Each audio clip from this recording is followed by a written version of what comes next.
좋아요, 알람 설정 많이 많이 눌러주세요.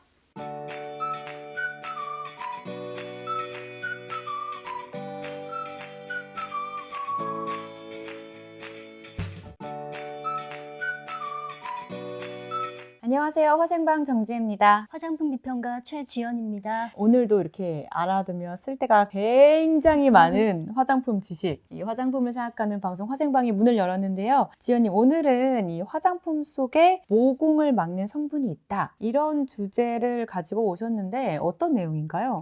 예, 인터넷이나 SNS를 보면은 모공을 막는 65가지 성분 이런 리스트가 돌아다녀요. 네. 많은 사람들이 이 리스트를 성분표에 그대로 대입해서 여드름을 유발하는 제품을 피하는 용도로 활용하고 있어요.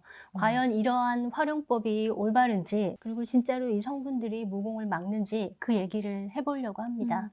네, 사실 제가 어렸을 때 여드름 때문에 굉장히 고민을 많이 했었기 때문에 사실 관심이 있는 내용이거든요. 왜냐면 그 당시에 제가 만약에 이 피할 수 있는 게 만약에 65개가 아니라 120가지다. 그랬어도 그걸 정말 다 피했을 것 같거든요. 네. 네. 여드름 환자들이 얼마나 힘들어하는지 저도 예전에 여드름을 정말요? 알아봐서 잘 알아요. 네. 그런데 문제는 이 리스트는 그들에게 전혀 도움이 안 된다는 거예요. 오히려 잘못된 생각을 불어넣을 확률이 훨씬 높습니다. 네, 잘못된 생각이라 왜 그렇게 말씀을 하시는 걸까요? 예, 여드름은 타고난 피부 조건, 그리고 호르몬 불균형, 이런 다양한 요인에 의해서 발생하는 질환이죠. 네. 치료를 하려면 의학적 도움도 필요하고 또 피부 관리도 필요하고 굉장히 많은 노력을 해야 해요. 화장품도 그 중에 하나이고요. 네. 근데 사실 화장품이 할 수 있는 역할은 굉장히 제한적이에요. 네. 잘 씻고 각질을 잘 제거해서 여드름이 악화되지 않는 환경을 만들 수는 있지만 그렇다고 악화되지 않는다고 보장할 수도 없고 또 치료 효과가 있는 것은 아닙니다. 네. 그런데 모공을 막는 65가지 성분, 이 리스트가 만들어지면서 그 많은 여드름 환자들이 이 성분만 피하면 여드름이 안 나겠구나. 네. 네, 이런 생각을 하게 되었어요. 더 나아가서 내 피부에 여드름이 나는 건 이 성분 때문이구나. 또 네. 이런 생각을 하는 사람들까지 생겼습니다. 네, 그러니까 그 성분들만 피하면 여드름이 사라질 것이다 라는 기대를 걸고, 또 이 여드름이 나면 그 성분들을 또 탓하고 이러면서 이제 악순환이 된다는 말씀이신 예, 거죠. 맞아요. 그 악순환은 바로 이런 거예요. 네. 우선 65가지 성분이 전혀 없는 제품을 샅샅이 찾아서 헤매요. 네. 근데 아무리 찾아도 그런 제품은 없어요. 왜냐하면 이 65가지 성분은 화장품에 가장 많이 사용되는 식물 오일, 광물 오일, 지방산, 지방 알코올, 왁스, 유화제, 계면활성제 이런 것들이에요. 이 성분들이 없으면 화장품을 만들 수가 없어요. 그렇기 때문에 거의 모든 화장품에 이 성분들이 다 들어있어요. 그러면 여드름 환자들은 어쩔 수 없이 이 성분들이 한두 가지 들어가 있는 제품을 차선으로 선택할 수밖에 없겠죠. 네, 그렇죠. 예, 그리고 그걸 바르면 또 여드름이 나겠죠. 근데 그 여드름이 나는 건 제품 때문에 나는 게 아니라 원래 여드름이 나는 피부이기 때문에 나는 것인데 더 이상 그렇게 받아들이지 않아요. 네. 이 성분 때문에 났구나. 이런 생각을 하게 되는 거죠.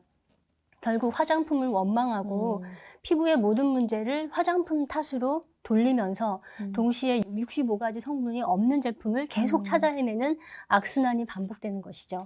네, 말씀을 들으니까 좀 답답하기도 하고 마음이 아프기도 하는데요. 그러면 이 모공을 막는 65가지 성분은 이 리스트를 대체 누가 만든 걸까요? 정확히 이게 출처가 있을까요?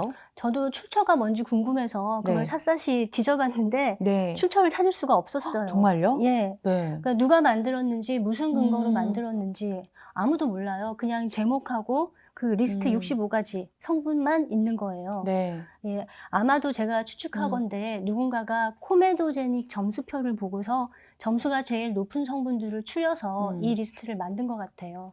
코메도제닉 너무 어렵습니다. 네. 코메도제닉 점수표 어떤 걸까요?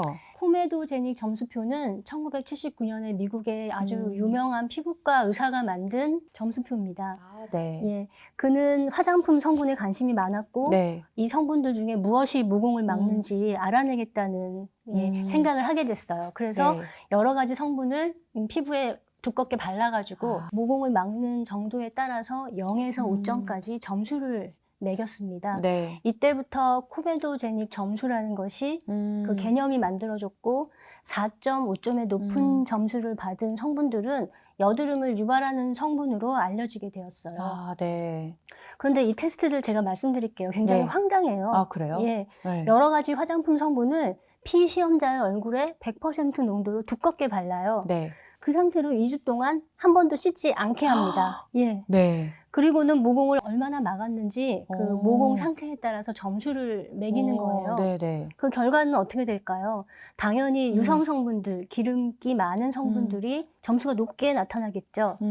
오일, 왁스, 지방산 이런 성분들이 4.5점으로 가장 높은 점수로 나타납니다. 네.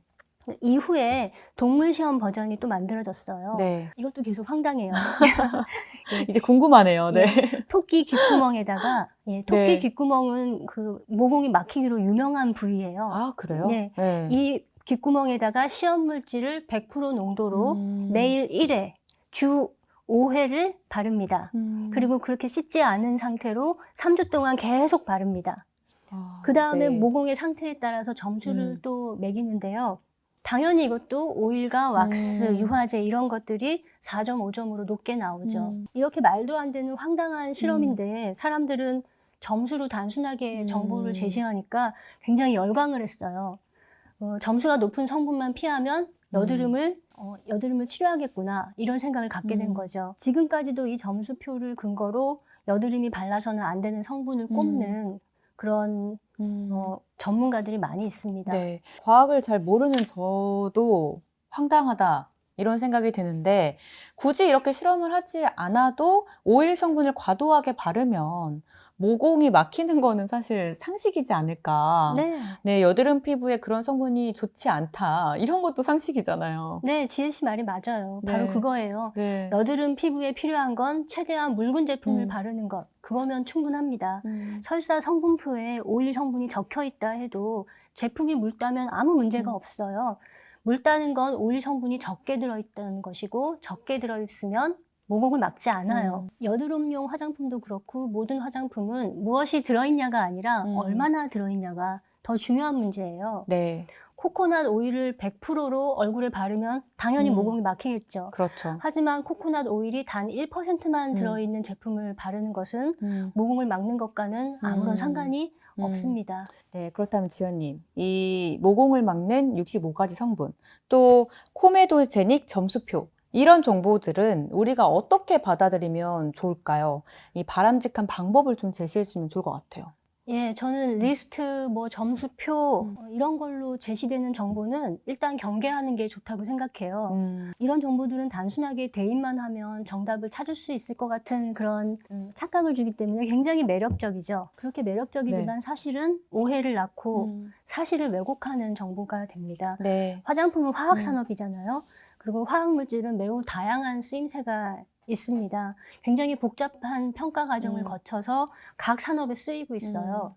너무나 많은 배경과 조건이 있기 때문에 결코 단순하게 리스트나 표로 정리될 수가 없습니다. 그래서 이런 리스트에 의존하지 말고 화학에 대해서, 화장품의 원리에 대해서 기본부터 차곡차곡 지식을 쌓는 것이 화장품을 이해하는 훨씬 좋은 방법입니다. 네, 또 굉장히 많은 도움이 됐는데 사실 여드름 때문에 고민하신 시청자분들은 낙담할 수도 있지 않을까라는 생각이 들어요. 그래서 그분들에게 한 말씀 해주시면 어떤 말씀 해주시고 싶으세요? 예, 저도 과거에 여드름 때문에 상당히 고생을 했기 때문에 여드름 환자의 심정을 잘 이해하고 있어요. 네. 그런데 이런 리스트는 여러분을 엉뚱한 일에 몰두하게 하고 문제의 본질을 보지 못하게 합니다. 여드름은 인체의 내부의 문제에 의해 발생하지 특정한 성분에 의해서 발생하는 것이 아니에요. 화장품 탓, 성분 탓을 하지 말고 여드름이 나는 내부의 원인에 집중하는 것이 여드름을 치료하는 가장 좋은 방법입니다. 네, 하루빨리 이런 불량 정보가 좀 사라져서 오히려 이런 고생을 하시는 분들에게 뭐 희망 고문이라고 해야 될까요? 좀 그런 것들이 없어졌으면 네, 좋겠습니다. 네, 좋은 말씀이에요. 네, 맞아요. 저희 모두 저희가 여드름을 겪었던 분들로서 네. 여러분 환자들을 응원하겠습니다. 응원합니다. 네. 앞으로도 이런 관련된 정보들 자주자주 알려드리도록 하겠습니다. 좋아요와 구독 잊지 말고 또 눌러주세요. 눌러주세요. 네. 그러면 저희는 또 다음 시간에 뵙도록 하겠습니다. 고맙습니다. 감사합니다.